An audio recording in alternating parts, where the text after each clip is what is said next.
I used to pay my daughter $800 a week, but she didn't come to my 70th birthday party. When I asked her why, she said, "Your birthday doesn't mean anything to me, Mom." I didn't say anything. Trembling, I hung up the phone. 40 minutes later, my silence destroyed everything she had built with my money. My name is Carolyn. I'm 70 years old. And this is the story of how a single sentence freed me from 8 months of silent humiliation. For 8 months, I transferred $800 every Monday, religiously, without fail. At 7 in the morning, as my coffee grew cold in my mug, I would open my banking app, enter the account number for Chloe, my daughter, and confirm the payment. Click. Sent. $800 less in my life. $800 more in hers. Every week, 32 weeks in a row, $25,600 in total. Almost everything I had. My pension was $1,200 a month. After paying my rent, $800 remained for everything else. Food, electricity, water, medicine. But I sent $3,200 every month to Chloe. How did I do it? I stopped eating meat. I stopped buying fresh fruit, rice, beans, eggs. That was it. I walked an hour to church every Sunday because the bus cost $2. My shoes had holes in the soles, but it didn't matter. Every dollar saved was $1 more for her. Why did I do it? Because in January, Chloe called me crying. Her voice was broken, choked with sobs. She told me that Mark, her husband, had lost his job, that they didn't have money for rent, that my granddaughter, Ava, needed school supplies and medicine, that they were going to lose their house. I felt my chest tighten. My daughter was suffering. My granddaughter was suffering. What kind of mother says no at a time like that? That afternoon, I went to the bank. I set up the automatic transfer. $800 every week, I told the manager. It's for my daughter. She's going through a hard time. He looked at me with something like pity, but he didn't say anything. I signed the papers. I left the bank feeling I had done the right thing. What a good mother does. The first few weeks, Chloe would call to thank me. "Thank you, Mom. You don't know how much this helps us." Her voice sounded relieved. I would smile. I went to sleep peacefully, thinking my sacrifice was worth it. But little by little, the calls became shorter, colder, more distant. "Thanks, Mom. I have to go." "Yeah, Mom. We'll talk later." "I'm busy, Mom. I'll call you back." But later never came. On Sundays, I would call her. I wanted to know how they were. I wanted to hear my granddaughter's voice. I wanted to feel that I still mattered in their lives. But Chloe was always in a hurry. She was always doing something more important. She always had an excuse to hang up in less than 3 minutes. My neighbor Eleanor saw me every Monday leaving the bank with the receipts in my hand. One day she stopped me in the hallway. "Carolyn, are you sure Chloe needs that much money?" I looked at her, surprised. "Of course, Eleanor. They're going through a very difficult time." Eleanor pursed her lips. "Carolyn, I saw Chloe last Saturday. She was coming out of a fancy restaurant downtown. She was wearing a new wine-colored dress and shoes that looked brand new." I shook my head. Maybe it was a special occasion. Or maybe the dress was old. Eleanor didn't say anything else. But her look said it all. I didn't want to believe it. I couldn't believe it. Because if Eleanor was right, it meant I had been a fool. That my daughter was using me. That my love meant nothing to her. And that truth was too painful to accept. Then, September arrived. My birthday, 70 years old. 7 decades of life. I didn't want a big party. I just wanted to be with my family. With Chloe, with Mark, with my granddaughter Ava. I wanted to feel that after so many months of sacrifice, we were still a family. 2 weeks before, I called Chloe. "Honey, my birthday is on the 23rd. Could you guys come over for dinner?" Nothing fancy, just us. There was a silence on the other end. Then, her voice, "Yeah, Mom, we'll be there." My heart leaped. I smiled so wide my cheeks hurt. "Really? You'll come?" "Yes, Mom. I promise." That promise gave me life. I spent the next 14 days preparing everything with obsessive care. Every detail had to be perfect. Because if everything was perfect, She wouldn't have an excuse to leave early. She wouldn't have a reason to look at her watch every 5 minutes. This time would be different.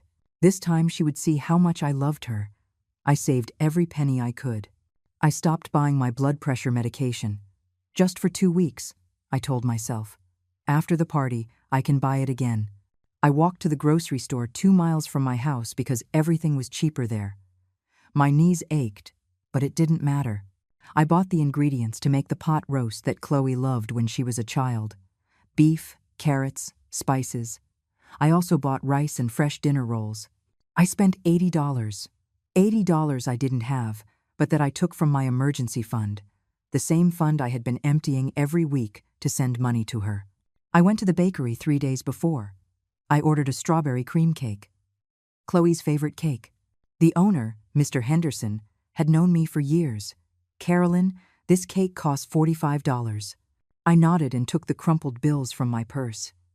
He counted them slowly, looking at me with something like concern. "Are you okay, Carolyn?" I forced a smile. "Of course, Mr. Henderson. It's my 70th birthday. My daughter is coming to visit." His eyes softened. "Then I'll put on extra strawberries. No charge." I felt tears welling up in my eyes. "Thank you," I whispered. The day before my birthday, I cleaned my apartment for 6 hours straight. I washed the windows until they sparkled. I swept and mopped every corner. I shook out the ivory-colored curtains, which I hadn't touched in months. I washed the good china, the ones I only used at Christmas. I ironed the cream-colored tablecloth my mother had given me 30 years ago. Every movement was an act of love. Every detail was a silent offering. That night I could hardly sleep. I tossed and turned in bed, imagining what the next day would be like. Chloe would arrive with Mark and Ava. Maybe they would bring flowers. Maybe Ava would run to hug me like she did when she was little. We would sit down to eat. We would laugh. We would talk. I would tell them stories from when Chloe was a girl, and she would laugh, embarrassed but happy. Mark would say the food was delicious. Ava would ask for a second slice of cake, and for a few hours, just for a few hours, I would feel part of something again, part of a family. I got up at 5 in the morning, on my birthday. The sun wasn't up yet, but I was already in the kitchen. I turned on the stove. I started preparing the pot roast. The smell of the searing meat filled my small apartment. It was a smell that reminded me of my own mother, of happy Sundays, of times when cooking for someone meant that someone would stay. At 9 in the morning, everything was ready. The table was set with the good china. I had put a vase in the center with 3 yellow roses I bought at the store. They cost $5, but they were worth every penny. The napkins were folded into perfect triangles. The glasses sparkled. The food was hot, waiting on the stove. The cake was in the refrigerator, untouched and beautiful. I took a shower. I put on my olive green dress, the only one that still fit me well. I combed my hair carefully, pulling it back into a low bun. I put on a little pale pink lipstick, the one I only used on special occasions. I looked at myself in the mirror. A 70-year-old woman looked back at me. Tired, wrinkled, but with hope shining in her eyes. I had told them to come at 1 in the afternoon. At 12:30, I was already sitting in the living room, hands in my lap, waiting. Every time I heard footsteps in the hallway, my heart leaped. Every time I heard voices outside, I stood up and walked to the door. But the footsteps always passed by. The voices always faded away. 1 in the afternoon. They didn't arrive. 1:15. Nothing. 1:30. Silence. At 2 in the afternoon, I called Chloe. The phone rang 5 times before she answered. "Hello?" Her voice sounded normal, relaxed, as if nothing was wrong. "Honey, where are you?" "I'm waiting for you." There was a pause.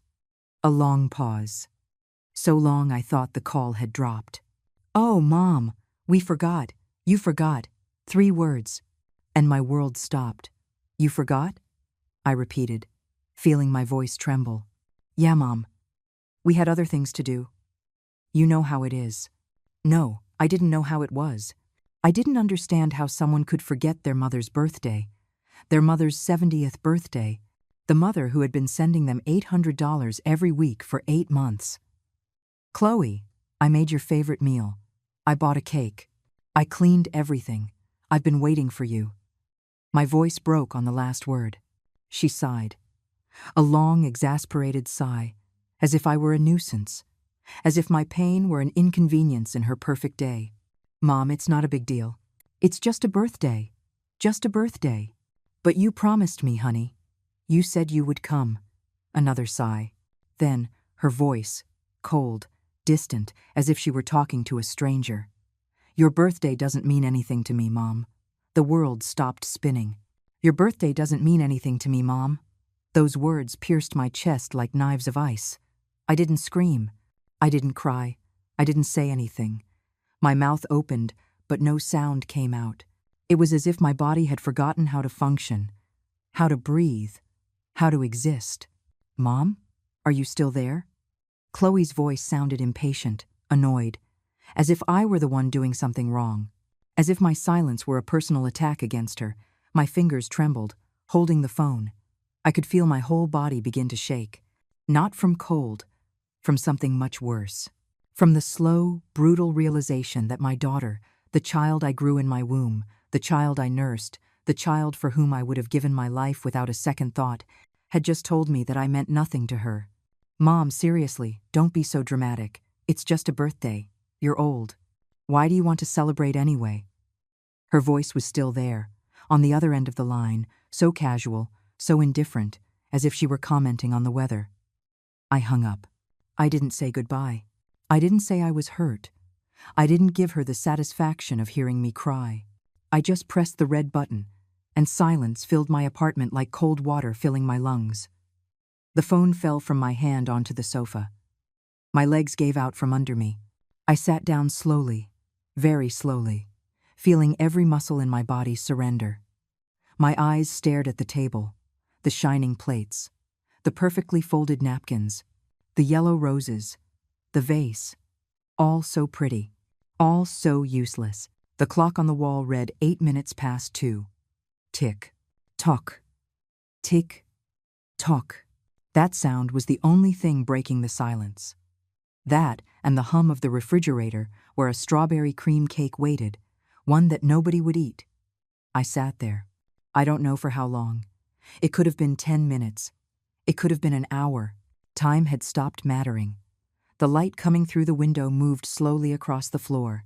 The shadows grew, but I didn't move. Then I heard a knock on the door. 3 soft knocks. Carolyn. It was Eleanor's voice, my neighbor. Carolyn, are you in there? I saw you were preparing food. It smelled so good all morning. Did your family arrive? I didn't answer. I couldn't. If I opened my mouth, if I said a single word, everything would collapse. I would collapse. Carolyn, please. I know you're in there. Open the door. Her voice sounded worried now, almost scared. The knocks continued. Louder, more insistent. Carolyn, you're scaring me. I'm going to open it with my emergency key if you don't answer. I heard her put the key in, turn the lock. The door opened slowly. Eleanor came in and froze in the entryway. Her eyes scanned the perfect table, the waiting food, the roses, the empty plates. Then she looked at me, sitting on the sofa, motionless, with the phone beside me, with my hands in my lap, staring into nothing. Oh, Carolyn, her voice broke. She walked toward me and sat beside me. She didn't say anything else. She just put her hand on mine. Her hand was warm. Mine was ice cold. They didn't come, I finally whispered. My voice sounded strange, hollow, as if it were coming from far away. I prepared everything. I spent everything I had, and they didn't come. Eleanor squeezed my hand. I'm so sorry, Carolyn. She told me my birthday doesn't mean anything to her. The words came out on their own, as if my mouth needed to expel them before they poisoned me from the inside. That's what she said, verbatim. Your birthday doesn't mean anything to me, Mom. Eleanor closed her eyes, took a deep breath. When she opened them, there was fury in them. A fury I didn't feel. I felt nothing, just emptiness, just cold, just a weariness so deep it ached in my bones. Carolyn, can I tell you something? Eleanor asked, her voice soft but firm. I nodded slightly. That money you've been sending her, $800 every week. That's over $3,000 a month. I nodded again. I already knew that. Carolyn, Chloe doesn't need it. I looked up slowly. What? I saw her 2 weeks ago. She was at the mall. She was carrying bags from really expensive stores. Designer clothes. Shoes that cost more than $300. Last week, I saw her getting into a new car. A car that costs at least $30,000. Eleanor looked at me with a mix of compassion and rage. Carolyn, she's using you. I shook my head. Slowly, weakly. No, she told me Mark lost his job, that they didn't have money for rent, for food, for Ava's medicine. When was the last time you saw Ava? Eleanor asked. I opened my mouth, closed it. I thought and thought. In December. At Christmas. Carolyn, it's been 9 months. Doesn't it seem strange that in 9 months you haven't seen your granddaughter even once? Eleanor's voice was gentle but relentless. Like a doctor who has to give bad news, the tears finally came. Silent. Hot. Rolling down my cheeks without permission. I just wanted to help her. I whispered. She's my daughter. She's my blood. What kind of mother doesn't help her daughter when she needs it? A daughter who truly needs help doesn't tell her mother that her birthday means nothing. Eleanor hugged me. I let her. I let myself fall against her shoulder. And for the first time in 8 months, I cried. I cried for all the lost money. I cried for all the meals I didn't buy. I cried for the medicine I didn't take. I cried for the broken shoes. I cried for the long walks in the Sunday. I cried for every sacrifice I made, thinking I was building love, when in reality, I was only building my own humiliation. I cried until there were no tears left. When I finally pulled away from Eleanor, something had changed inside me. It wasn't sadness I felt now. It was clarity, cold, hard, crystalline, like ice forming on a lake in winter. Eleanor, I said, my voice calm, too calm. Can you bring me my laptop? She blinked, surprised. Your laptop? What for? Just bring it to me, please. Eleanor got up and went to my bedroom. She came back with my old laptop. I turned it on. My hands weren't shaking anymore. My fingers moved with mechanical precision. I went to my bank's website. I entered my username, my password. The screen loaded. There it was, my account, with barely $230 in the balance, and there was the section for scheduled transfers. $800, every Monday, automatic. I moved the cursor over the button that said Cancel Automatic Transfer. I stared at it. Just one click. One single click, and it would all be over. Are you sure? Eleanor asked in a low voice. I thought about the empty table, about the cake no one would eat, about the roses that would wilt, alone. I thought about 8 months of rice and beans, of broken shoes, of unbought medicine, of miles walked in the Sunday. I thought about every sacrifice, every hope, every thanks, Mom, I have to go. I thought of her voice. Your birthday doesn't mean anything to me, Mom. Click. Cancelled. The word appeared on the screen in red letters. Cancelled. Automatic transfer successfully cancelled. So simple. So final. 8 months of sacrifice ended with a single click. I closed the laptop slowly, as if closing a chapter of a book I should never have opened. Eleanor looked at me, her eyes shining. You did the right thing, Carolyn. I didn't say anything. I wasn't sure I had done the right thing. I just knew I couldn't keep doing the wrong one. I couldn't keep bleeding myself dry to fill a bottomless cup. I couldn't keep loving someone who had turned my love into a business transaction.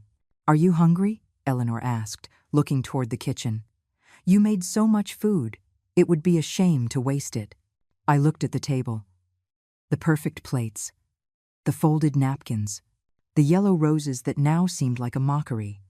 I'm not hungry, I replied. But even as I said it, my stomach rumbled. I hadn't eaten anything all day. I had been so busy preparing food for others that I forgot to feed myself. Like always, Eleanor stood up. I'm going to get you a plate, and I'm going to eat with you. I'm not leaving you alone today. She didn't wait for my answer. She went to the kitchen and came back with 2 plates full of pot roast, rice, and hot rolls. She put one in front of me. She sat down with the other. We ate in silence. The pot roast was delicious, perfect, exactly how Chloe liked it. Every bite tasted like irony, like wasted effort, but it also tasted like something else, like dignity, like survival, like the strange freedom of eating something I prepared for myself, even if that wasn't the original intention. When we finished, Eleanor stood up and started putting the food into containers. "This will last you all week," she said as she worked. "At least you won't have to cook." I watched her move around my kitchen, putting things away, cleaning, taking care of me in a way my own daughter never did. "Thank you, Eleanor," I whispered. "For everything." She turned and smiled at me. "That's what friends do, Carolyn. Real friends. The ones who show up, the ones who stay." The implicit message was clear. The ones who aren't your daughter. Eleanor left at 7 in the evening. "Will you be okay?" she asked before leaving. I nodded. I wasn't sure it was true, but I needed to be alone. I needed to feel the full weight of what I had just done, of what I had just ended. I closed the door behind her. The apartment was silent again. I walked to the sofa and sat down. I picked up my phone. The screen was black. Empty. How did I feel? I looked at the time. 7:17 in the evening. My birthday was ending. 70 years old. The worst birthday of my life. And probably the most important. I sat there, in the growing darkness, waiting to feel something. Regret, maybe. Guilt. Fear. But I felt none of that. I just felt tired. A weariness so deep it seemed to come from my bones, from my soul. Then my phone rang. The sound startled me. I looked at the screen. Chloe. My heart gave an involuntary leap. That stupid automatic response from a body that still recognized her as my daughter. That still hoped that maybe, just maybe, she was calling to apologize, to say she made a mistake, that she was sorry, that she would come tomorrow with flowers and hugs. I let it ring. Once. Twice. 3 times. On the 4th, I answered. I didn't say anything. I just put the phone to my ear and waited. "Mom." Her voice sounded different now. Tense. Anxious. "Mom, I need to talk to you." Silence from me. "Mom, are you there? Why aren't you saying anything?" More silence. I discovered that silence was powerful. I discovered that saying nothing was stronger than saying everything. "Mom, listen. I checked my bank account, and the money didn't arrive today. You forgot to make the transfer." Her voice was trying to sound casual, but I could detect the panic underneath. The fear, the barely contained desperation. 40 minutes. It had only been 40 minutes since I canceled the transfer, and she had already noticed. 40 minutes since my money stopped flowing into her account, and she was already calling. Not to apologize for what she said, not to wish me a happy birthday, not to ask how I was, only to ask about the money. "Mom, seriously, I need you to answer me. We have to pay for things this week. We have bills. Are you going to send the money or not?" "Your birthday doesn't mean anything to me, Mom." Her own words echoed in my head. Cold, cruel, final. "No," I said finally. My voice sounded strange, calm, almost serene. "What?" Chloe's voice went up an octave. "What did you say?" I said no. I'm not sending any more money. There was a silence on the other end. Long. Heavy. As if she couldn't process what she had just heard. As if the words were in a foreign language. "Mom, you can't be serious. We depend on that money. We have expenses.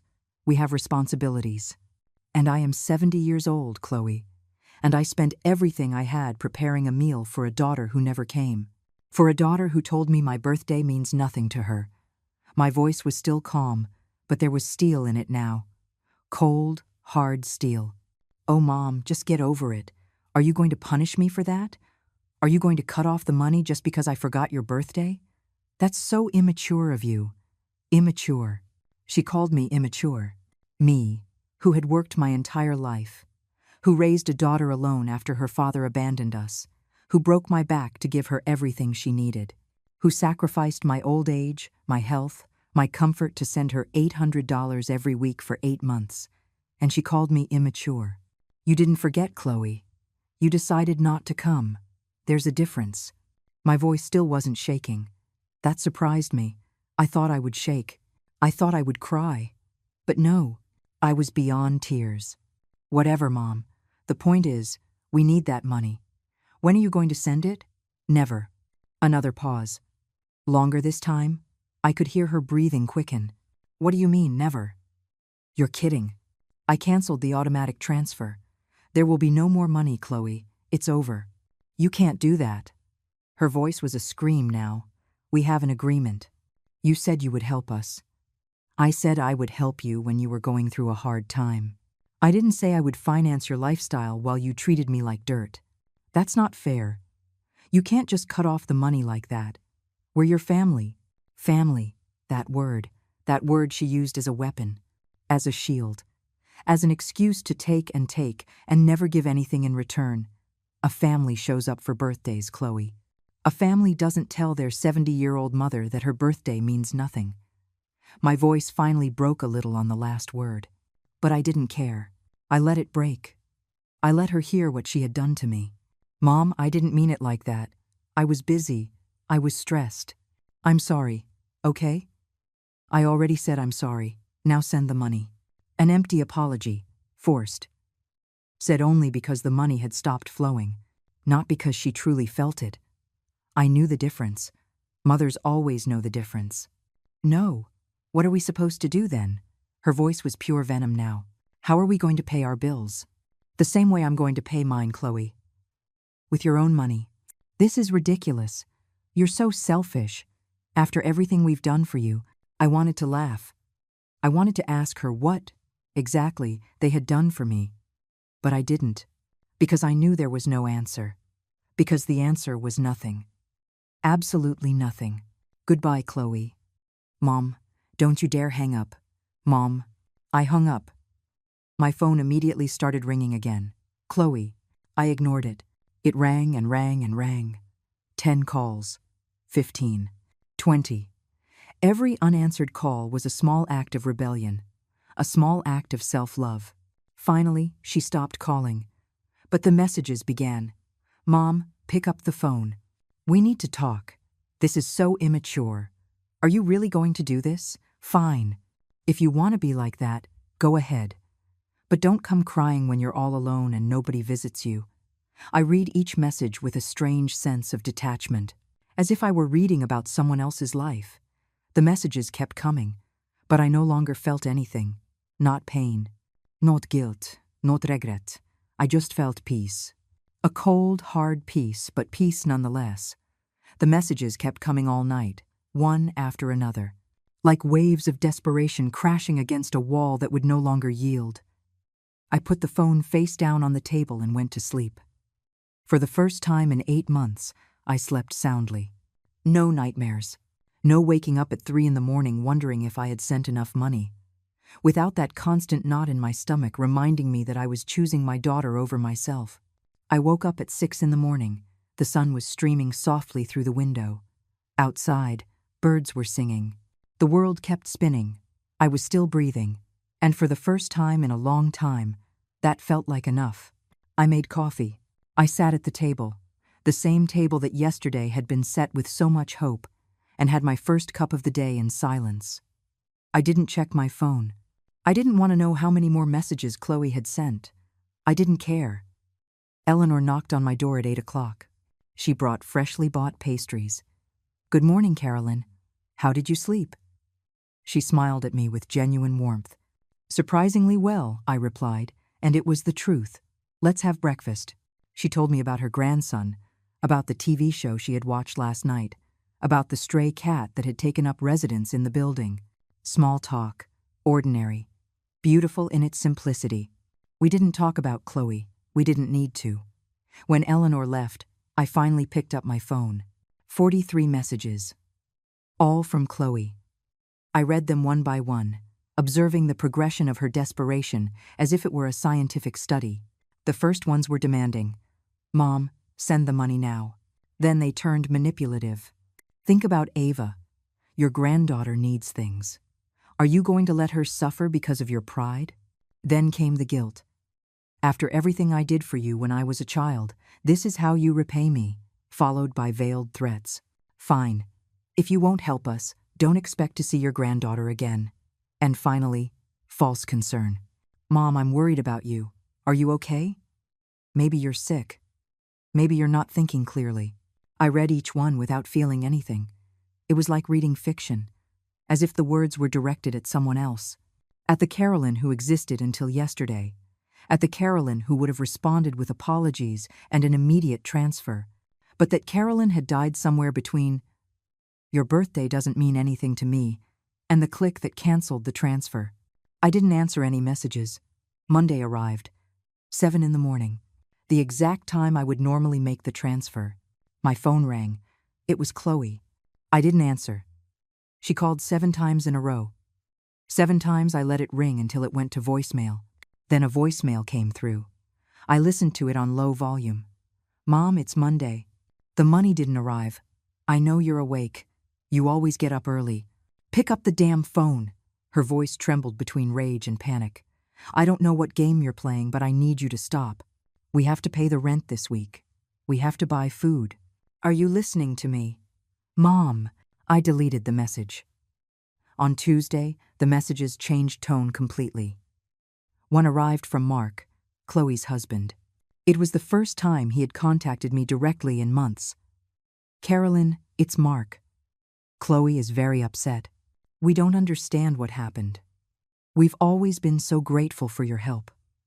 Can we talk? Maybe there was a misunderstanding. A misunderstanding. What a convenient word. So soft. So designed to make me doubt my own reality. No, there was no misunderstanding. There was a truth as clear as water. My daughter used me, and when I stopped being useful, she discarded me. I didn't answer Mark either. On Wednesday afternoon, Eleanor came over with news. She sat in my living room with a strange expression, half outraged, half satisfied. Carolyn, I need to tell you something, but promise me you won't get upset. I looked at her curiously. What happened? Yesterday, I went to the grocery store downtown. You know, the expensive one, but they have better vegetables. I nodded. And guess who I saw? I didn't need to guess. Chloe. Exactly. But she wasn't alone. She was with 2 friends. And Carolyn, you need to hear this. Eleanor took out her phone. I stayed near them. Not because I was nosy, but because something didn't add up. Chloe was complaining about you. My stomach tightened. What was she saying? Let me let you hear it for yourself. Eleanor pressed play. She had recorded an audio clip. Chloe's voice filled my living room. Clear, loud, without the slightest trace of shame. No, seriously, my mom has lost her mind. She cut off the money just because I didn't go to her birthday. Can you believe it? As if I don't have my own life. As if I have to be available every time she decides she wants to see me. Laughter from her friends in the background. And the worst part is, now she's not answering me. She's making a huge drama out of all this. It's so typical of her. Always so needy. So dramatic. One of the friends asked, But didn't you tell me she was sending you money to help with expenses? Yeah, but it's her obligation, isn't it? She's my mom. That's what parents are for. Besides, it's not like it was that much money. The lie fell so easily from her lips. As if $800 a week was spare change. As if $25,600 in 8 months was nothing. Another friend said something I couldn't hear clearly. Chloe replied, Oh, please. She lives alone in a tiny apartment. How much does she spend? She has her pension. It's not like she needs the money, but we do. Mark and I have a lifestyle to maintain. We have real expenses. And what are you going to do now? One of the friends asked. I'm going to keep insisting. Eventually, she'll get over her tantrum and send the money again. She always does. She's predictable like that. She gets mad, makes her drama, and then comes back begging for my attention. More laughter. My mom is easy to manipulate. I just have to let her suffer a little and then make her think I forgive her. It works every time. The audio ended. The silence in my living room was deafening. I looked at Eleanor. She was looking at me with tears in her eyes. Tears of rage. Of indignation, for me. I didn't cry. I couldn't. It was as if every word I had just heard had frozen something inside me. Something that used to be soft and vulnerable. Something that used to bleed easily. Now it was ice. Hard. Impenetrable. My mom is easy to manipulate. Those words repeated in my head, over and over. Like a cruel echo. Like a truth I had refused to see for years. Decades, maybe. "Carolyn, say something," Eleanor whispered. "How long have you been recording her conversations?" I asked in a flat voice. "This is the first time, but Carolyn, I needed you to hear it. I needed you to know who your daughter really is." Eleanor put her hand on mine. "It's not you. It was never you. It's her. She is the problem. I already knew. I think I always knew. But hearing it like that, with such clarity, with such casual cruelty, was different. It was definitive. There was no room for doubt now. No room for hope. No room for maybe if I had done things differently. No, this wasn't about me. It was never about me. "Eleanor," I said slowly, "can you send me that audio?" She blinked. "What for? Just send it to me." She did. The file arrived on my phone with a small chime. I saved it. I didn't know what I was going to do with it yet, but I knew I needed it. It was evidence. Proof. Validation that I wasn't crazy, that I wasn't exaggerating, that I had every right to protect myself. "Are you going to do something with it?" Eleanor asked cautiously. "I don't know yet." And it was true. Part of me wanted to send it to the whole family. I wanted everyone to hear who Chloe really was when she thought no one important was listening. But another part of me, the tired part, the part that just wanted peace, didn't want to do anything.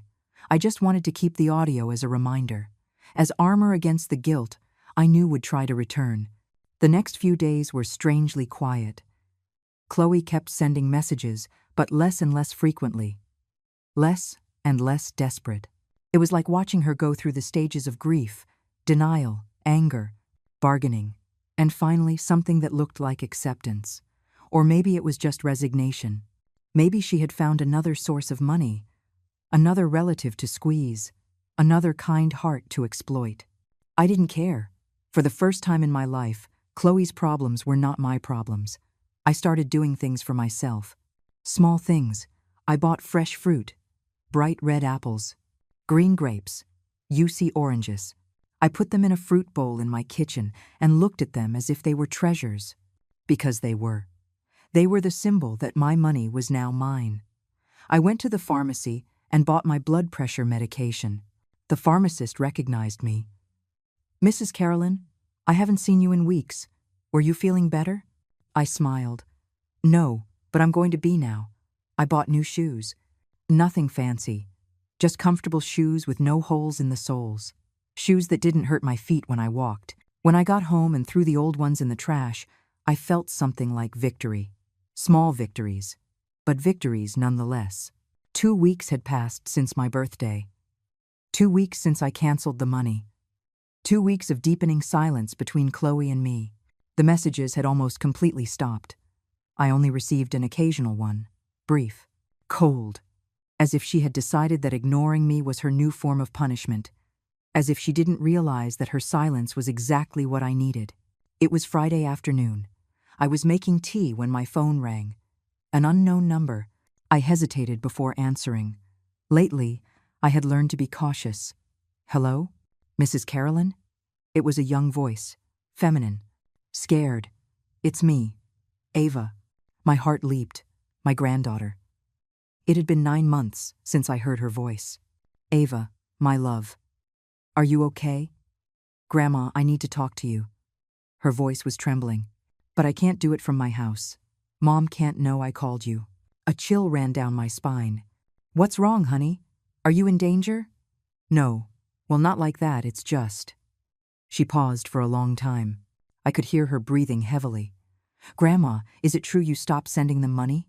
So Chloe had told her. Probably her version.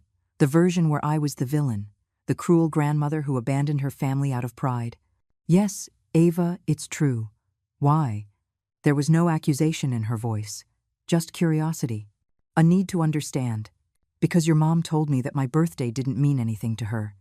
Because I spent everything preparing a meal for you all, and you never came. Because for 8 months, I sacrificed everything to help you, and it was never enough. My voice broke a little. Because I got tired of being invisible except when they needed money. Ava was silent for a moment. Then, I wanted to go to your birthday, Grandma. I begged Mom for us to go. But she said she had more important things to do. She said it was just a birthday, that you would understand. Tears started to roll down my cheeks. My granddaughter had wanted to see me. My granddaughter had fought for me. And Chloe had silenced her. Grandma, can I ask you something? Ava's voice was just a whisper now. Anything, my love. Did Mom really need that money? Because she told me you all barely had enough to eat. That Dad had lost his job. That we were in a really tough spot. She paused. But, Grandma, Dad never lost his job. I know because I see him go to the office every day. And Mom buys new clothes every week. And last month they bought a new car. And we go out to eat at expensive restaurants all the time. I closed my eyes. There it was. The final confirmation. From my own granddaughter's lips. Chloe hadn't just used me. She had lied to me. She had built an entire story. An elaborate fiction. Just to justify her theft. Because that's what it had been. Emotional theft. Financial theft. Theft of my time. My health. My peace. Ava, I said, my voice trembling, your mom lied to me. About everything.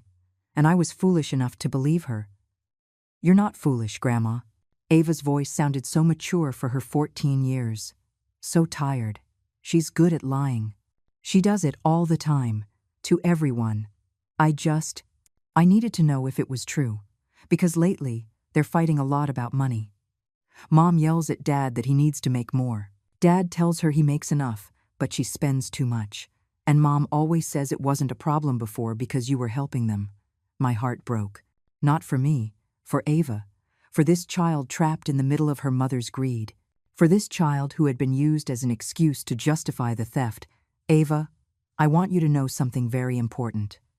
I took a deep breath. None of this is your fault.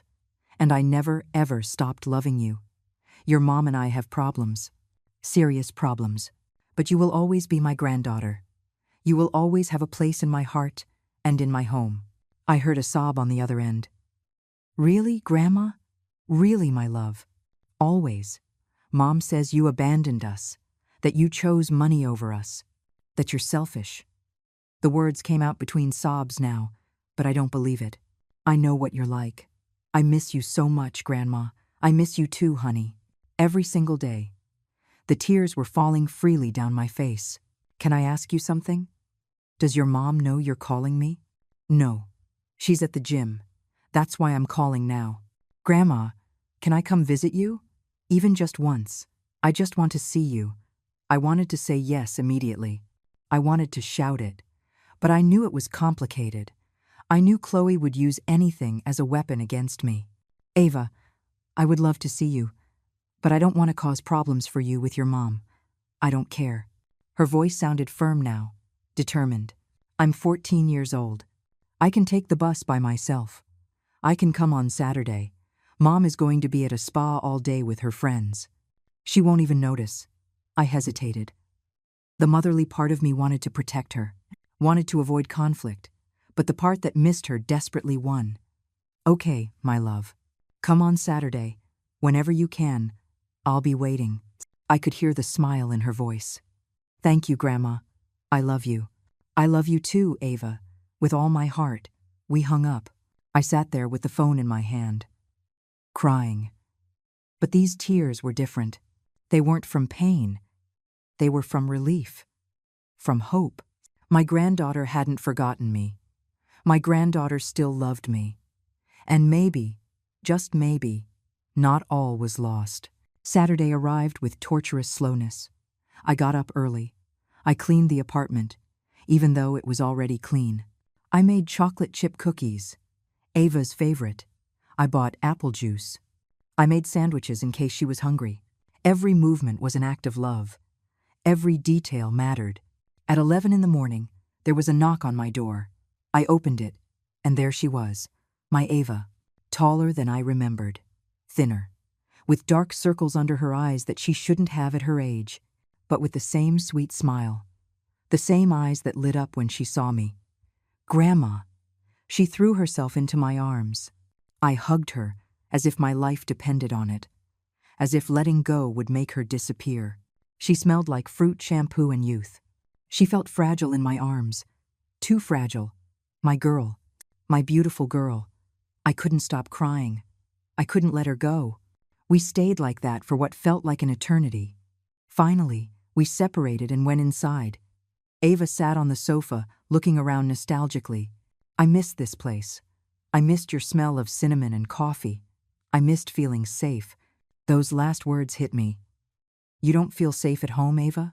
She looked down, fidgeted with her hands. It's different now. Mom and Dad fight all the time. About money. About you. About everything. Mom says horrible things about you. Dad sometimes defends you, but other times he just stays quiet, and I don't know what to believe. I sat next to her. I took her hands in mine.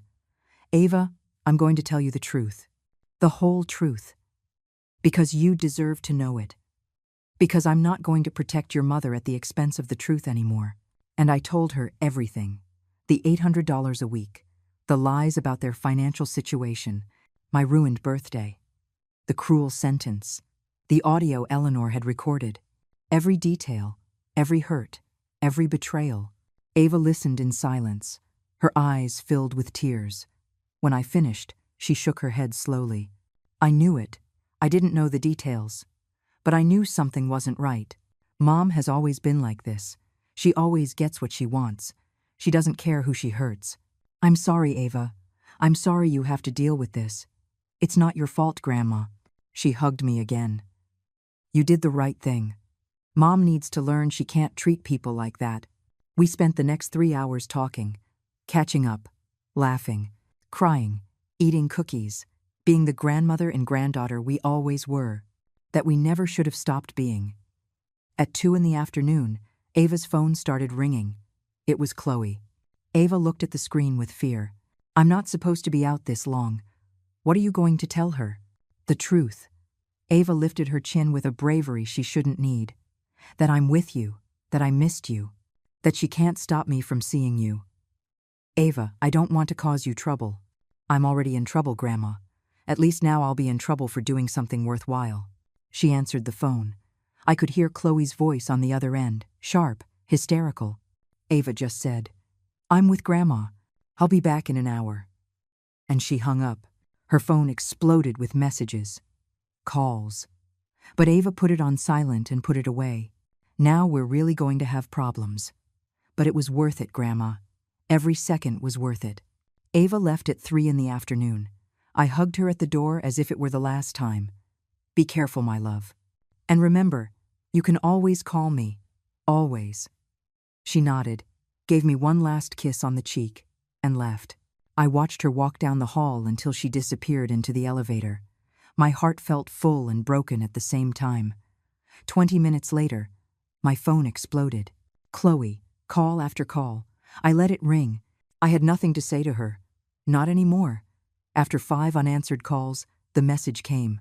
How dare you see my daughter behind my back?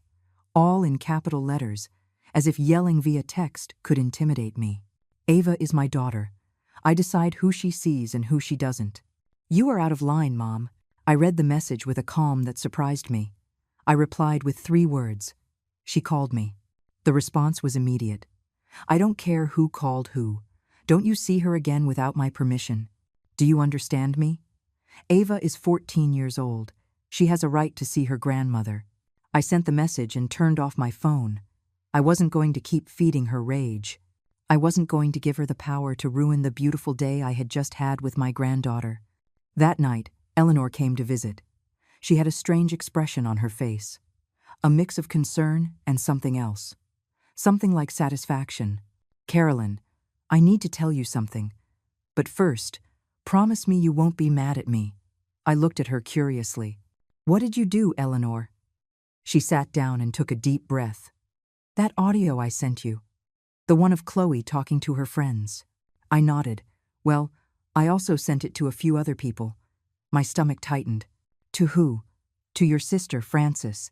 To your cousin, Ariana. To some of the neighbors from the building you used to live in.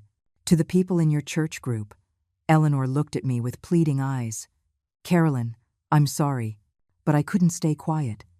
Not after hearing how she talked about you, how she ridiculed you, how she called you easy to manipulate. I should have been angry. I should have felt panic. But instead, I felt something like relief. And what happened? It spread like wildfire. Eleanor took out her phone. Frances wrote to me. She is furious. She says she never imagined Chloe was like that. She says she always thought you were the one exaggerating about how she treated you. But now she's heard the truth from her own mouth. She showed me the messages, one after another, from people I knew, from people I cared about, all expressing shock, indignation, support. My sister Frances had written, Carolyn, forgive me for not believing you before. Forgive me for telling you that you were exaggerating. I heard the audio. Chloe is a viper, and you are a saint for having put up with it for so long. My cousin Ariana wrote, I can't believe Chloe is so cruel, talking about you like that. After everything you gave her. Carolyn, count on me for anything you need.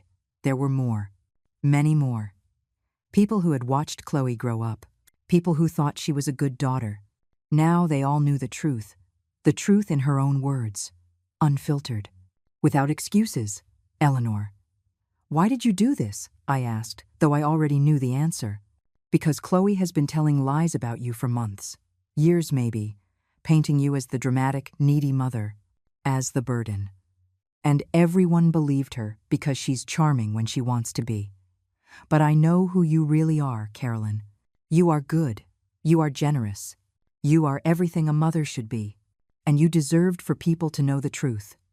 Eleanor took my hand. Besides, I needed you to have protection. I needed that when Chloe tries to flip the story. When she tries to make you look like the villain, you have witnesses to who she really is. She was right. Chloe was an expert at manipulating narratives, at playing the victim, at getting others to feel sorry for her while she destroyed people behind their backs. But now there was evidence. Evidence in her own voice. And that evidence was in the hands of dozens of people. How many people heard the audio? I asked.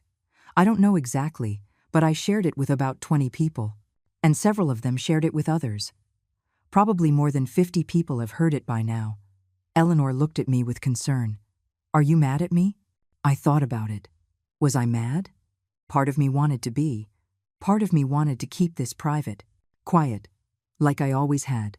But another part, the part that had been humiliated for so long, the part that had been called dramatic and needy and manipulable, that part felt something like justice.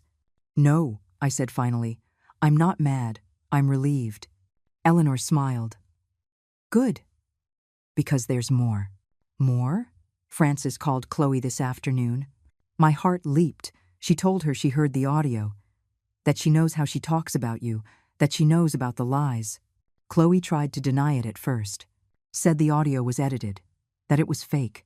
But Frances told her she'd recognize her voice anywhere. To stop lying. Eleanor paused dramatically. Chloe hung up. But before she did, Frances told her that the whole family knows now, that the charade is over. I closed my eyes. I imagined Chloe receiving that call. The panic, the rage, the humiliation of being discovered. Part of me felt bad for her, that maternal part that never fully dies. But a bigger part felt satisfaction, a cold, hard satisfaction. There's something else, Eleanor continued. James, you know, Ariana's husband, works in the same building as Mark. Chloe went to find Mark at his office this afternoon. James saw them. He says Chloe was hysterical, crying, screaming in the parking lot. Mark was trying to calm her down, but she kept screaming. Something about how everyone hates her now, that you had ruined her life. I hadn't ruined anything. I had just stopped financing her lifestyle of lies. She ruined her own life by being found out. The following days were a whirlwind. My phone didn't stop ringing. But this time, it wasn't Chloe demanding money. It was people offering support. Frances came to visit. She hugged me, crying. Forgive me, sis. Forgive me for not seeing it, for not listening to you, for defending her when she didn't deserve it. I cried with her. Years of feeling misunderstood melted away in that hug. Ariana came too. She brought food, coffee, flowers. Carolyn, what Chloe did to you is unforgivable. But I want you to know you're not alone. You were never alone. We just didn't know. But now we know, and we are with you. One by one, the people who had heard the audio contacted me. Some to apologize for having believed Chloe's versions, others to offer help, others simply to tell me they admired me for finally setting boundaries. Pastor Evans, from my church, called me. Carolyn, I heard what happened. I'm not going to ask for details because I know it must be painful. I just want you to know that self-love is not selfishness. Protecting yourself is not abandonment. You did the right thing. His words gave me a peace I didn't know I needed. Meanwhile, Chloe was silent. She didn't call. She didn't write. That silence was more eloquent than 1,000 words. It was confirmation that she knew she had been exposed, that she had no defense, that anything she said now would only sink her deeper. But I knew the silence wouldn't last. I knew my daughter. When cornered, she attacked, and I was waiting for that attack, preparing for it. On Sunday morning, I was making coffee when someone knocked on my door. I wasn't expecting anyone. I opened it cautiously. It was Ava, but she wasn't alone. She was carrying a large backpack. Her eyes were red from crying, and she had a fresh bruise on her arm. "Grandma," she whispered, "can I stay with you?" My heart stopped. "Ava, what happened? Who hurt you?" I pointed to the bruise. "Mom and I got in a fight, a horrible fight, about you, about the money, about everything." The tears started to fall. I told her it wasn't fair how she treated you, that you were only trying to help, that she used you, and she got furious. She screamed at me. She grabbed my arm so hard it left a mark. She told me that if I defended you, then I could just go live with you. Ava looked at me with pleading eyes. So here I am. I don't want to go back, Grandma. I don't want to be in that house. I don't want to be with her. I hugged her, tight, protectively. My granddaughter had escaped. She had chosen, and she had chosen the truth. She had chosen peace. She had chosen me. Come in, my love. Come in. You're safe here. But as I closed the door, I knew this was far from over. Chloe wouldn't let Ava go without a fight, and that fight was about to begin. Ava stood in the entryway of my apartment, trembling. Not from cold, from fear, from relief, from emotional exhaustion. I guided her to the sofa and made her some hot tea with honey. She held the mug between her hands as if it were a life raft. "Tell me everything," I said in a soft voice. "What happened exactly?"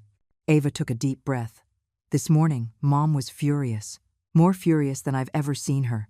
She was screaming on the phone with Aunt Frances, saying you had plotted against her, that you had made up lies, that you had brainwashed the whole family." She took a sip of tea. When she hung up, she was red with rage. She saw me and started screaming at me too. She told me it was all my fault, that if I hadn't gone to see you on Saturday, none of this would have happened. My heart tightened.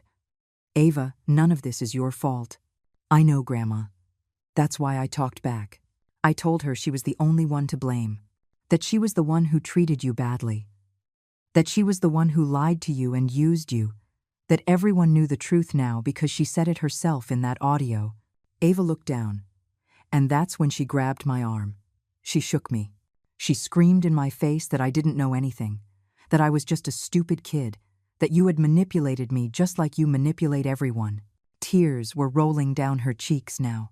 I wiped them away with my fingers, feeling my own rage build. Chloe had crossed a line. She had hurt her own daughter, my granddaughter. And your dad? Where was Mark? He tried to calm her down. He told her to let me go. But Mom wouldn't listen. She kept screaming, saying that if I loved my grandmother so much, then I should just go live with you, that she didn't care. Ava looked at me with red eyes. So I went to my room, packed my clothes, and I came here. Dad saw me leave, but he didn't stop me. I think he knew it was for the best. Does Chloe know you're here? Probably. Where else would I go? Ava put the mug down on the table. Grandma, I don't want to be a burden. I know you don't have a lot of money. I know you live in a small apartment. But I can't go back there. I can't be in a house where my own mother screams that I'm stupid, where she hurts me, where everything is about her and her image and her money. I hugged her tight. You will never be a burden, Ava. Never. This apartment may be small, but there will always be room for you. Always. I kissed her head. We're going to figure this all out. Together. But I knew it wouldn't be easy. Chloe wouldn't let this go. And I was right. 2 hours later, someone was pounding on my door. Loud, violent knocks. Ava jumped off the sofa, terrified. It's her. Stay here, I said firmly. I walked to the door. Who is it? Open the door, Mom. Chloe's voice cut through the wood. Hysterical. Out of control. I know Ava is in there. She's my daughter. Open up now, or I'm calling the police. I took a deep breath. I opened the door, but kept the security chain on. Chloe was on the other side, disheveled, her eyes bloodshot, her makeup smeared. She looked possessed. Give me my daughter. No. What do you mean, no? She's my daughter. She's 14 years old. You can't keep her here. I'm not keeping her. She came here of her own free will, fleeing from you. My voice was cold, calm. That seemed to infuriate her more. You manipulated her. You put ideas in her head. Ava, come here right now. She screamed into the apartment. Ava came closer but stayed behind me. I'm not going back, Mom. How dare you? Chloe tried to push the door, but the chain held. Ava, I am ordering you to come here. I am your mother. A mother doesn't hurt her daughter, I said, my voice low but firm. A mother doesn't scream that she's stupid. A mother doesn't leave bruises on her own daughter's arm. Chloe froze. She's lying to you. I never hurt her. Show her your arm, Ava. My granddaughter held out her arm. There it was. 5 purple marks in the shape of fingers. Clear, undeniable evidence. Chloe turned pale. That was an accident. I didn't mean to. Accidents don't leave 5-fingered marks, Chloe. My voice was shaking now with contained rage. You attacked your daughter. You hurt her. And now she's afraid of you. This is your fault, Chloe. If you hadn't filled her head with lies about me, none of this would have happened. If you hadn't cut off the money like a selfish brat, our family would be fine. Our family was never fine, Chloe. I just didn't want to see it. I took a deep breath. Now I'm asking you to leave. Ava is staying with me. You can't do that. I'm calling the police. I'm going to accuse you of kidnapping. Do it. My voice was pure ice. Call the police. Explain to them why your daughter has bruises on her arm. Explain to them why she ran away from home. Explain everything. I'm sure they'll be very interested. Chloe opened her mouth, closed it. Her eyes darted around frantically, calculating, looking for another tactic. Ava, please. She changed her tone completely. Now she sounded sweet, pleading, fake. Honey, I know you're angry, but come home. We can talk. We can work this out. There's nothing to work out, Mom. Ava's voice was trembling but firm. I heard you. I heard the audio where you talk about Grandma, where you say she's easy to manipulate, where you laugh at her with your friends. I saw how you treated her, how you used her, and now I see how you treat me when I don't do what you want. Ava, you don't understand. I understand perfectly. I understand that you only care about money. I understand that Grandma went hungry to send you money you didn't need. I understand that you lied about everything. And I understand that when you got caught, when everyone knew the truth, you blamed me. You hurt me. Ava took a step forward. So no, Mom, I'm not going back. Not until you change. And we both know you're not going to change. Chloe's face transformed. The sweet mask fell. What was left was pure rage, pure hatred. Fine. Stay with your grandmother. Stay in this miserable apartment with this pathetic old woman. But don't expect a penny from me. Don't expect your allowance. Don't expect new clothes. Don't expect anything. I never expected anything from you, Mom. Except love. And you never gave me that. Ava turned and walked back into the apartment. She didn't look back. Chloe looked at me with a hatred so pure it was frightening. This isn't over. You're going to regret this. I already regret a lot of things, Chloe, but this isn't one of them. I closed the door in her face. I locked it.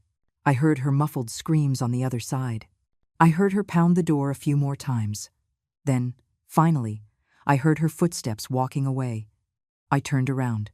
Ava was on the sofa, crying. I sat next to her and held her. It's over, my love. It's over. What if she calls the police? She whispered through her sobs. If she comes, we'll show them your arm. We'll tell them the truth. You haven't done anything wrong. I haven't done anything wrong. I stroked her hair. Everything is going to be okay. But I wasn't sure it was true. I knew Chloe. When she lost, she became dangerous. And she had just lost her daughter, her source of money, and her reputation. She wouldn't stay quiet. That night, Ava slept in my bed. I slept on the sofa. But really, neither of us slept much. Every noise made us jump. Every shadow scared us. It was like living under siege. The next day, early, there was another knock on the door. This time, soft, polite, I opened it cautiously. It was Eleanor. And she had someone else with her, a young man in a shirt and tie. He was wearing an ID badge. Carolyn, this is Reuben. He's a social worker. I told him about Ava's situation, and he wanted to come talk to you. Eleanor looked at me with pleading eyes. Please, let him in. He can help. I hesitated for only a second before opening the door completely. Reuben came in with a kind smile. Good morning, Mrs. Carolyn. I understand your granddaughter is staying with you. I'd like to speak with her, if possible. Ava came out of the room, nervous. Reuben spoke to her in a soft voice, professional but warm. He asked her questions about what happened. He documented the bruise with photographs. He took detailed notes. He listened without judging. When he finished, he turned to me. Mrs. Carolyn, legally, Ava can express her preference about where she wants to live. She's 14 years old enough for her opinion to be considered by a judge if it comes to that. And based on what I see here, the bruise, her testimony, I believe she has a strong case if your daughter tries to force her to return. I felt something heavy lift from my chest. So she can stay with me? For now, yes. But I recommend you document everything. Any threatening messages from your daughter. Any attempts at violent contact. Everything can be useful if this escalates. He handed me a card. And call me if you need help. I'm here to protect minors in difficult situations. When Reuben left, I could finally breathe. Ava was safe, legally protected. And I wasn't alone in this. But I knew Chloe wouldn't give up so easily. And I was right. Because that same afternoon, my phone lit up with a message that chilled my blood. It was from Chloe. A single message. Short, threatening. Enjoy your victory, Mom. Because I'm going to destroy you. I'm going to tell everyone that you're the abusive one. That you manipulated Ava. And they'll believe me. They always believe me. But this time, she was wrong.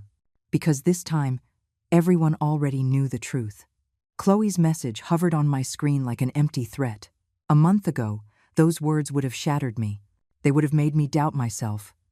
They would have sent me running to apologize, to beg, to send money just to keep the peace. But today I only felt pity. Pity for a woman so broken inside that her only weapon was a lie. I didn't reply. Silence was my new power. The following days were strangely calm. Chloe half-heartedly followed through on her threat. She tried to contact some relatives, telling them her version, that I had kidnapped Ava, that I was a manipulative grandmother, that she just wanted to protect her daughter from my toxic influence. But every person she contacted had already heard the audio. They already knew the truth, in her own voice. Her lies fell on deaf ears. Frances called me one afternoon. Chloe texted me today, said you stole Ava from her. I replied with one question. Why does your daughter have bruises from your fingers on her arm? She didn't answer. She blocked my number. My sister sighed. Carolyn, I'm proud of you. I know this must be painful, but you're doing the right thing. Ariana also reported similar attempts. Chloe tried to convince me that you were the villain. I told her I didn't believe her anymore, that she had lost all credibility. She hung up, furious. She paused. Honestly, Carolyn, I think she's desperate. Her reputation is destroyed. No one takes her seriously anymore. And it was true. In my church group, the people who used to admire Chloe now saw her differently. Pastor Evans told me she had tried to come to the service on Sunday, but the cold stares, the curt greetings, made her leave in the middle of it. The truth always comes to light, he told me, and when it comes from the liar's own mouth, there's no way to deny it. While Chloe's reputation crumbled on the outside, something beautiful blossomed inside my apartment. Ava and I built a routine. She helped with the cleaning. We cooked together. In the afternoons, she did her homework at the table while I read. At night, we watched old movies, cuddled on the sofa. It was simple. It was quiet. It was everything we both needed. Grandma. She told me one night, while we were washing dishes, "You know what's weird?" "What, my love?" "Here, in this small apartment, with little money, eating simple food, I feel happier than I ever did in our big house with everything money can buy." She looked at me with bright eyes. "Because there's peace here. There's real love. Not love that's conditional on me behaving a certain way or saying certain things. Just love." My eyes filled with tears. "That's the only thing I ever wanted to give you, Ava. Unconditional love." 2 weeks after Ava arrived, Mark showed up at my door. He was alone, without Chloe. He looked tired, defeated, older than I remembered. "Carolyn, can I come in? I just want to talk." His voice was soft, humble. No threats. I let him in. Ava was at school. I made coffee, and we sat down. Mark looked around the apartment, uncomfortable, as if searching for the right words. "I came to apologize," he said finally, "for everything. For not stopping Chloe when she asked you for money we didn't need. For not defending you when she spoke ill of you. For being a coward." He looked down. I knew it was wrong. I always knew. But it was easier to let her do what she wanted than to confront her. "Why are you coming now, Mark?" "Because since Ava left, the house is a living hell. Chloe blames everyone but herself. She blames me for not stopping Ava. She blames the family for believing you. She blames the universe for exposing her." He rubbed his face with his hands. "But I know the truth. She did this to herself. And now she's alone. Her daughter doesn't want to see her. Her family rejects her. Her friends avoid her after the audio leaked. And you? Why are you still with her?" Mark was silent for a long time. "Because I'm afraid of being alone. Because it's easier to stay than to leave. Because I'm weak." He looked up. "But Ava isn't weak. Ava had the courage I never had. And that's why I'm here. I want you to know that I support her decision to stay with you. I'm not going to pressure her to come back.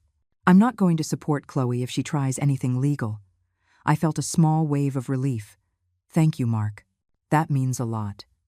Can I see Ava? Just to tell her I love her, that I support her, that this isn't her fault." His eyes were pleading. "Come on Saturday. After she gets out of school, she'll decide if she wants to talk to you." It was only fair. It was Ava's decision, not mine. Mark nodded and left. When Ava got home from school and I told her, she cried. "Dad was always good to me. He was just weak with Mom. I'd like to see him." On Saturday, Mark came. Father and daughter hugged for a long time. They talked. They cried. They made the peace they needed to make. I gave them privacy, retreating to the kitchen. When Mark left, Ava seemed lighter, as if a weight had been lifted. "Dad says he's thinking about separating from Mom," she told me that night. "He says he can't live like this anymore. That he realized he chose false peace over the truth, and that it almost cost him me, too." The weeks turned into a month. Then 2. Life found its rhythm. Ava thrived in school. I thrived in my new freedom. My bank account no longer bled $800 a week. I could buy fresh fruit. I could take my medicine without guilt. I could live, not just survive. Chloe tried to contact Ava a few times. Messages that wavered between desperate pleas and venomous accusations. Ava would read them and then delete them. "She's still my mom," she told me once, "and part of me loves her. But I can't go back to that dark place. I can't live in her lies." She was wiser than many adults. One day in December, 3 months after my 70th birthday, I was sitting on my small balcony, drinking coffee. The morning sun was soft, warm. Ava was inside, singing while she made breakfast. I listened to her and smiled. My phone chimed. A message. It was from Chloe, the first in a long time. "Merry Christmas, Mom." 3 words. Nothing more. There was no apology, no acknowledgement. Just 3 empty words trying to rebuild a bridge she herself had burned. I looked at the message for a long time. I thought about everything that had happened, about the $800 a week, about the ruined birthday, about the cruel words, about the lies, about the pain. But I also thought about the freedom, about the peace, about the dignity I'd reclaimed, about my granddaughter singing in the kitchen. I didn't reply to the message. I didn't need to, because I had learned that not everything deserves a response, that some people only change when they lose what they took for granted, and that forgiveness doesn't mean allowing them to hurt you again. I deleted the message and took another sip of coffee. Ava came out onto the balcony with a plate of pancakes. "Grandma, breakfast is ready." She sat down next to me. "What are you thinking about?" I looked at my granddaughter, her clear eyes, her genuine smile, her peace. And then I looked out at the horizon, at the future we were building together. "I'm thinking about what family really means," I said finally. "It's not just blood, it's presence, it's respect, it's unconditional love." I took her hand. "And I'm thinking about how lucky I am to have you here." Ava rested her head on my shoulder. "I'm lucky too, Grandma. And we both were. Because sometimes losing someone who hurts you is really about gaining yourself back. Sometimes the most powerful revenge isn't destroying the one who hurt you, but building a life so beautiful without them that their absence becomes a blessing." Chloe chose pride. She chose money. She chose lies. I chose peace. I chose truth. I chose dignity. And that choice, that simple act of choosing myself after 70 years of choosing others, was the most silent and powerful revenge I could have ever given myself. I didn't need to destroy her. She destroyed herself. I just had to stop holding her up while she fell. And in that letting go, I found something I had forgotten for decades. I found my own voice, my own worth, my own light. Some stories don't end with big confrontations. They end with a 70-year-old woman drinking coffee on her balcony, her granddaughter by her side, living the simple, beautiful life she always deserved. And that, in the end, is more than enough.